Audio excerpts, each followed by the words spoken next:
आंखों में आंसू चेक करें। मैंने आज तक आपको इस तरह कमजोर नहीं देखा। हम किसी जगह पे तौहीन नहीं सुनी। हम वो बदनसीब हैं जो ये सारा कुछ देख रहे हैं। जिंदगी खराब कर दी गई है और इस मुल्क का अमन, इस मुल्क की तबाही करने के लिए इस हद तक मेरा दुश्मन गिर जाएगा, मुझे नहीं। ये सबके दुश्मन है, ये मेरे मुल्क के दुश्मन है, ये मुल्क के इंसानियत के दुश्मन है, इंसानियत के दुश्मन है। लेकिन कुछ लोग ऐसे भी हैं दोस्तों कि जिनके वीलॉग्स जो हैं वो सिर्फ़ और सिर्फ पाकिस्तान की जो है मुख्तलिफ हमारे जो हालात हैं उन पे तनकीद के हवाले से होते हैं। और ऐसे वीलॉग जो हैं उनको बड़ी पज़ीराई भी मिलती है, बहुत लाखों की तादाद में उनके व्यूज़ भी हो जाते हैं। ये इनकी तादाद बहुत ज़्यादा नहीं है, लेकिन कुछ ऐसे लोग हैं और ख़ास तौर पे ये वो लोग हैं जो यूके में बैठे हैं या यूएस में हैं, कहीं बाहर हैं, पाकिस्तान से बाहर हैं। Ambassador Basit, I am not a traitor, मैं गद्दार नहीं हूँ। Former high commissioner to India, former ambassador Abdul Basit साहब ने कहा है कि पाकिस्तान के कुछ व्लॉगर्स और सहाफ़ी इंडियन कंटेंट पे बात करते हैं, वो इंडिया की तारीफ़ें करते हैं और पाकिस्तान की बुराइयां करते हैं क्योंकि उन्होंने इंडिया से पैसे ले रखे हैं। इंडियन एजेंट है वो बिके हुए हैं, उनको इंडिया ने पे रोल पे ले रखा है, इसलिए इंडिया की तारीफ़ें की जाती हैं, पाकिस्तान पर तनकीद की जाती है।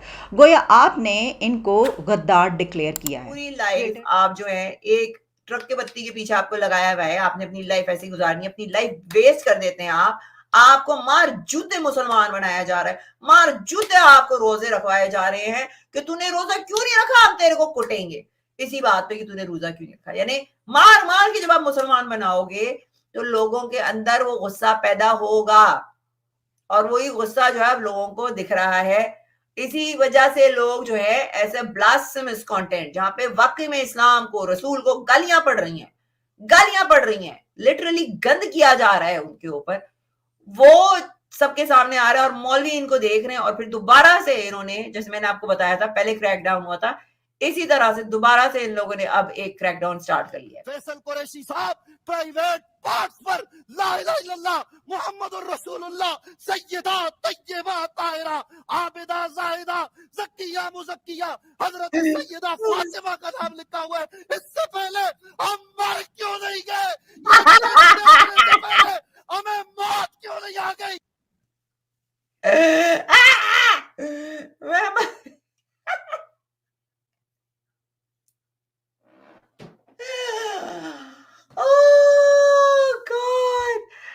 हाय मौलाना जी को तो हार्ट अटैक आने वाला था, वाकई में इनको मौत क्यों नहीं आ गई। मैं भी लोगों को टारगेट कर रहा है। जो भी लड़की इसके खिलाफ आवाज उठाती थी उसे इस देश के सेकुलरिज्म के नाम पर उस आवाज को दबा दिया जाता था। जो भी पत्रकार इसके खिलाफ आवाज उठाता था सेकुलरिज्म के नाम पर, जेनोफोबिक होने के नाम पर, रेसिस्ट का हमारे ऊपर ठप्पा न लग जाए इसके नाम पर उसकी आवाज को दबा दिया जाता था।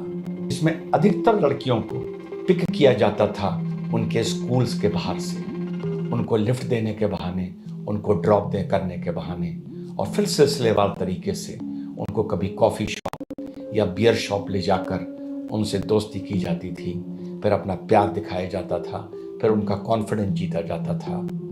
और यही जैसे मैंने बताया उन लड़कियों को ब्रूम करके भेड़ियों के बीच में छोड़ दिया जाता था। जो भी इसमें विक्टिम्स थी वो ज़्यादातर वाइट गर्ल्स थी और उनको शिकार बनाने वाले सिर्फ और सिर्फ आपके पड़ोसी मुल्क के नौजवान थे।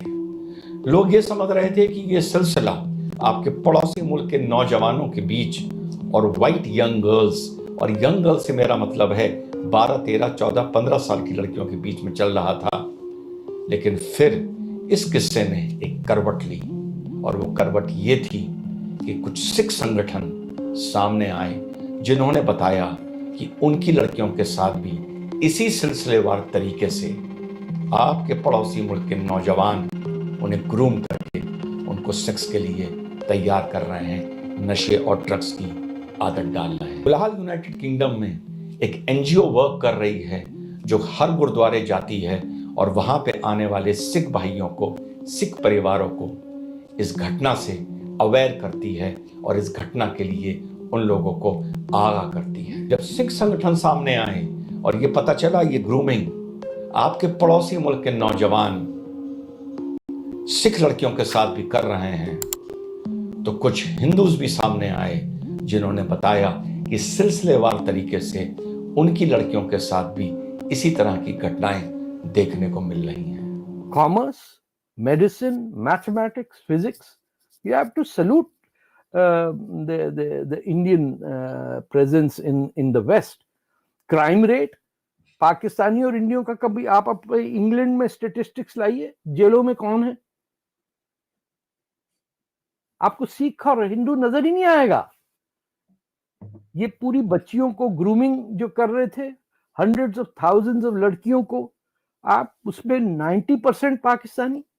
वाई?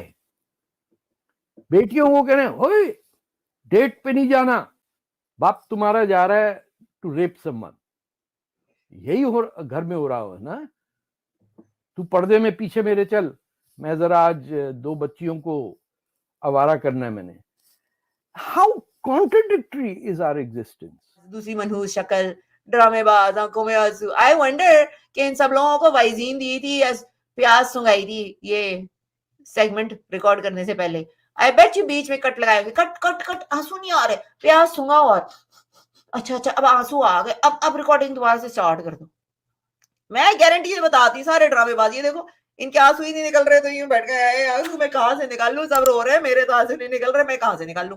अरे देखो देखो देखो, ड्रामे ड्रामे, ये सारे ये ड्रामे, कोई आंसू नहीं है, एक आंसू नहीं है आपके उसने।